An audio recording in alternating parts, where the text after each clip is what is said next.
ಸಚಿವ ಧರ್ಮೇಂದ್ರ ಪ್ರಧಾನ್ ಅವರ ತಲೆದಂಡ ಸಾಧ್ಯತೆ ತೀರಾ ಕಡಿಮೆ ಅನ್ನೋದು ಗೊತ್ತಾಗ್ತಾ ಇದೆ ವೀಕ್ಷಕರೇ. ಧರ್ಮೇಂದ್ರ ಪ್ರಧಾನ್ ಬೆನ್ನಿಗೆ ಈಗ ನರೇಂದ್ರ ಮೋದಿ ಮತ್ತು ಬಿಜೆಪಿ ನಿಂತ್ಕೊಂಡಿದೆ.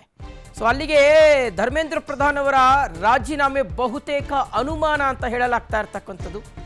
ಇಡೀ ಬಿಜೆಪಿ ಪಾಳೆಯ, ಅದರಲ್ಲೂ ಪ್ರಧಾನಿ ನರೇಂದ್ರ ಮೋದಿ ಅವರು ಧರ್ಮೇಂದ್ರ ಪ್ರಧಾನ್ ಅವರ ಬೆನ್ನಿಗೆ ನಿಂತ್ಕೊಂಡಿದ್ದಾರೆ. ನೀಟ್ ಸಮಸ್ಯೆಗೆ ಧರ್ಮೇಂದ್ರ ಪ್ರಧಾನ್ ಅವರ ರಾಜೀನಾಮೆಯೇ ಪರಿಹಾರ ಅಲ್ಲ. ರಾಜೀನಾಮೆ ಅಂದರೆ ಜವಾಬ್ದಾರಿಯಿಂದ ಪಲಾಯನ ಅನ್ನುವ ಭಾವನೆ ಮೂಡುತ್ತೆ. PNS ವಿಸ್ತಾರ ನ್ಯೂಸ್ಗೆ ಮೂಲಗಳಿಂದ ಮಾಹಿತಿ ಲಭ್ಯವಾಗಿದೆ. ಸೊ ಈಗ ಎಲ್ಲದಕ್ಕೂ ರಾಜೀನಾಮೆಯ ಪರಿಹಾರವೇ ಅನ್ನುವ ಪ್ರಶ್ನೆಯನ್ನ ಬಿಜೆಪಿ ಕೇಳ್ತಾ ಇದೆ.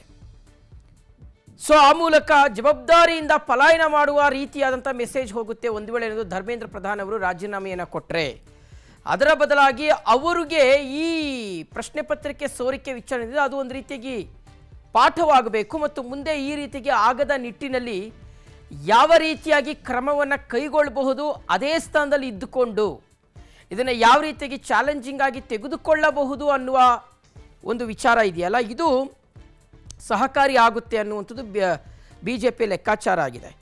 ಈ ಹಿಂದೆ ಲಾಲ್ ಬಹದ್ದೂರ್ ಶಾಸ್ತ್ರಿ ಅವರು ಟ್ರೈನ್ ಆಕ್ಸಿಡೆಂಟ್ ಆಯಿತು ಅಂತ ಹೇಳಿ ರಾಜೀನಾಮೆ ಕೊಟ್ಟರು. ಹಾಗಂತ ದೇಶದಲ್ಲಿ ಅದಾದಮೇಲೆ ಟ್ರೈನ್ ಆಕ್ಸಿಡೆಂಟ್ಗಳೇ ಆಗಿಲ್ವಾ? ಈ ಪ್ರಶ್ನೆನ ಬಿಜೆಪಿಗರು ಕೇಳ್ತಾ ಇದ್ದಾರೆ. ಸೊ ಈಗಲೂ ಅಷ್ಟೇ, ಅಂದರೆ ರಾಜೀನಾಮೆ ಕೊಡೋದಕ್ಕಿಂತ ಹೆಚ್ಚಾಗಿ ಧರ್ಮೇಂದ್ರ ಪ್ರಧಾನ್ ಅವರು ಅದೇ ಸ್ಥಾನದಲ್ಲಿ ಇದ್ಕೊಂಡು ಯಾವ ರೀತಿಯಾಗಿ ಪರೀಕ್ಷಾ ಅಕ್ರಮಗಳನ್ನು ತಡಿಬಹುದು ಅನ್ನೋದ್ರ ಬಗ್ಗೆ ಕ್ರಮ ವಹಿಸ್ತಾರೆ ಅನ್ನೋದು ಬಹಳ ಇಂಪಾರ್ಟೆಂಟ್ ಆಗುತ್ತೆ ಅನ್ನೋದು ಬಿಜೆಪಿ ಹೇಳ್ತಾ ಇರ್ತಕ್ಕಂಥ ಮಾತು.